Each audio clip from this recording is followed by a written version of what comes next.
Bien, ahora vamos a continuar con el tema de circuito RC y RL con fuentes. Este tema trata el caso donde los circuitos tienen fuentes aún después de la perturbación. Me refiero a fuentes independientes. Esta ecuación o esta respuesta que vamos a encontrar se conoce como respuesta con fuentes. O también respuesta forzada. En otras áreas de estudio, en otros campos de estudio, lo conocen como respuesta complementaria. En el caso de matemáticas, o respuesta de estado estable.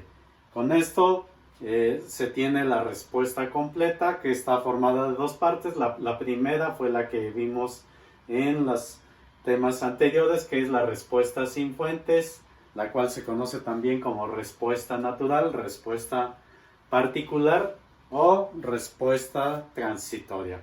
Esa respuesta, como ya vimos, siempre desaparece con el tiempo. Bien, este es un circuito representativo en el cual podemos encontrar una resistencia y una capacitancia, y nos interesa encontrar cuál es el voltaje en el capacitor. En T menor que 0 hay una fuente conectada, esto es nomás representativo. Lo que quiere decir es que hay un voltaje que alimenta a mi circuito, independientemente de cómo venga este.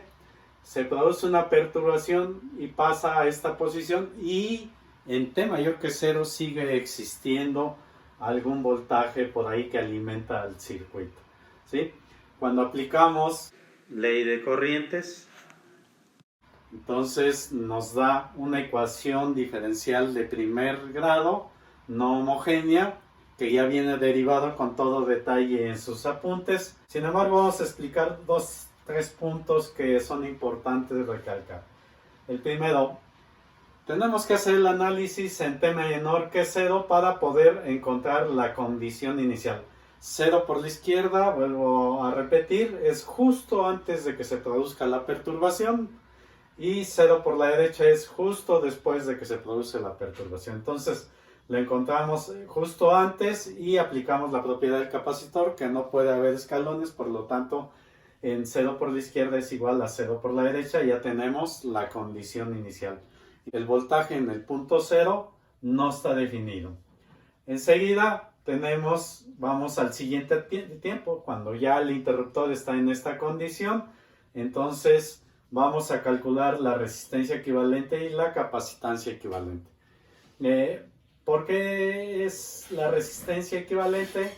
La resistencia equivalente es en el caso de que tengamos más de una resistencia, incluso en el caso de que tengamos fuentes dependientes que también afectan la resistencia. También, si tenemos más de una capacitancia, tendríamos que calcular su equivalente. Se debe poder reducir a una resistencia equivalente y a una capacitancia equivalente el circuito en T mayor que 0. De otra manera, la fórmula que obtenemos no es aplicable y el circuito no se puede resolver con esta herramienta. Se requiere, por supuesto, otras herramientas adicionales. En el caso de el circuito con fuente, es decir, cuando existe una fuente independiente después de que se produce la perturbación, necesitamos calcular la condición de infinito, el límite de la variable cuando t tiende a infinito. Para eso, ¿qué se considera? Primero, pues que ya pasó mucho tiempo y por lo tanto ya se estabilizó de nuevo el sistema. Entonces se considera como un circuito abierto, y considerando como circuito abierto, se va a calcular el voltaje en el capacitor, que le vamos a llamar el voltaje de infinito, que no es otra cosa que el voltaje en el capacitor cuando t tiende a infinito. Con este valor calculamos la constante A, como se indica aquí, y ya que tenemos el valor de A, podemos expresar la respuesta completa del voltaje en el capacitor, en donde esta es la respuesta de estado estable o la respuesta forzada, y esta es propiamente la respuesta natural. El circuito RL con fuentes es análogo al circuito RC con fuentes, entonces prácticamente se cubren los mismos aspectos. Si podemos resolver este tipo de circuitos, automáticamente podemos resolver este tipo de circuitos, en donde la ecuación es exactamente la misma. Lo único que tenemos aquí es corriente en lugar de voltaje. Y importante resaltar que la constante del tiempo es el equivalente entre la resistencia equivalente, y también cuando t tiende a infinito, otra vez el circuito ya se estabilizó y por lo tanto el inductor se va a considerar ahora como un cortocircuito, como le hicimos justo en t menor que 0. Acá en el caso del capacitor se consideraba circuito abierto. Bien, ahora vamos a resolver el problema 872 del libro. Este problema nos pide encontrar la constante del tiempo, nos pide encontrar el voltaje en la resistencia de 4 y también nos pide encontrar la potencia en esta resistencia en un periodo de tiempo, en un tiempo de 6 veces la constante del tiempo. Este problema tiene la particularidad que ahora la fuente viene especificada con una función escalón unitario, cuyo comportamiento lo podemos ver en esta gráfica, en donde para t menor que 0 vale 0 y en t mayor que 0 vale 2 miliamperes. En t igual a 0, por supuesto que no está definido. Entonces iniciamos el análisis de acuerdo al procedimiento que ustedes pueden encontrar en sus apuntes. Empezamos para t menor que 0, en donde nos interesa encontrar la condición inicial. En t menor que 0, entonces consideramos que el circuito ha estado durante mucho tiempo en esta condición, entonces está totalmente estable. Eso implica que el inductor se va a comportar como un cortocircuito. Aquí lo tenemos, ¿sí? Y además esta fuente vemos que no está actuando. Entonces, si no está actuando, es una fuente de corriente. Eso lo vamos a representar por un circuito abierto. Si fuera fuente de voltaje, lo estaríamos representando por un cortocircuito, que es la condición que nos garantizaría que no existiera voltaje. Bien, entonces aquí tenemos el circuito abierto. Vemos el circuito que nos queda, en donde no existe ninguna fuente independiente. Por lo tanto, cualquier voltaje o cualquier corriente en este circuito es 0. Aquí tenemos la condición justo antes de que se produzca la perturbación. Aplicamos la propiedad del inductor, donde sabemos que la corriente en el inductor no puede tener un cambio en un periodo de tiempo igual a 0. Entonces quiere decir que en 0 por la izquierda y 0 por la derecha tiene exactamente el mismo valor. Hay que recordar que estos son límites. Enseguida pasamos ahora a la condición de t mayor que 0. En t mayor que 0 requerimos encontrar la resistencia equivalente y la inductancia equivalente.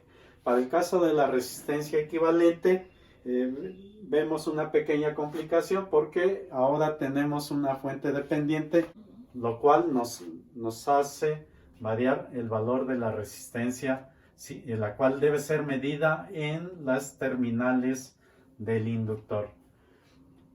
Entonces tenemos que remitirnos al tema de equivalente de Thevenin.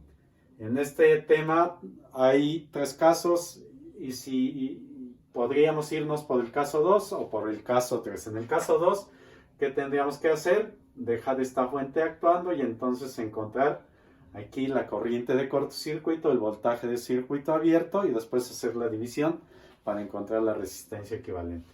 El caso 3, dejamos inactivo el circuito, es decir, este circuito eliminamos esta fuente como la eliminamos con un circuito abierto. Si tuviéramos de voltaje, fuentes de voltaje independientes, las eliminaríamos con un cortocircuito. Entonces de esa manera dejamos inactivo, aquí me queda el circuito.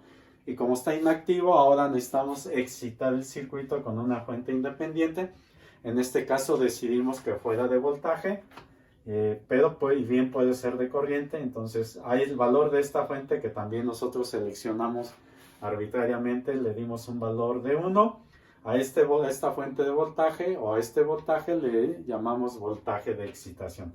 Y tenemos que encontrar la corriente de excitación, la corriente que pasa por esa fuente independiente propuesta. Entonces nos queda este circuito, el cual podemos resolver aplicando la ley de voltajes de Kirchhoff.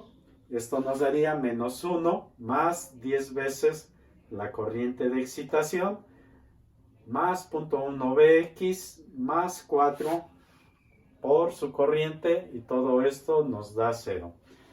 Sin embargo, tenemos dos variables, una sola ecuación. Tenemos que poder simplificar la ecuación en una sola variable. Para eso analizamos que el voltaje en esta resistencia es igual a menos 4 corriente de excitación menos, porque la polaridad no coincide con la dirección de la corriente, está en sentido opuesto, por eso le agregamos el menos. Sustituyendo este valor de voltaje en esta ecuación y resolviendo, tenemos el valor de la corriente de excitación que andábamos buscando. Con este valor ahora ya estamos listos para calcular la resistencia equivalente, que en el tema de Thevenin se conoce como resistencia de Thevenin, la cual es igual al voltaje de excitación entre la corriente de excitación, y nos da un valor de 13.6. En el caso de la inductancia equivalente es valor único, entonces su valor es directo. Con esto ya tenemos la posibilidad de calcular la constante del tiempo de esta manera, lo cual nos da un valor de 22 por 10 a la menos 5 segundos. El tercer paso que tendríamos que hacer es calcular la corriente en el inductor cuando pasa mucho tiempo, es decir, cuando consideramos cuando t tiende a infinito. En este caso, cuando ha pasado mucho tiempo, otra vez el inductor ya se volvió a estabilizar, ya es estable el circuito, y por lo tanto otra vez el inductor se vuelve a comportar como cortocircuito. Si tuviéramos un capacitor, se comportaría como un circuito abierto. Entonces, y además esta fuente sigue actuando, entonces nos queda este circuito, el cual vamos a analizar por mallas. Tenemos nuestra primera malla, que además su valor ya es conocido, directo, 2 mA, y la segunda malla, que le vamos a llamar a esta variable IL de infinito, que es la variable que andamos buscando. El voltaje aquí es importante recalcar que este voltaje, por supuesto que no va a tener este valor ni este valor, son voltajes diferentes, y por eso le pusimos, para diferenciarlo, como Bx de infinito.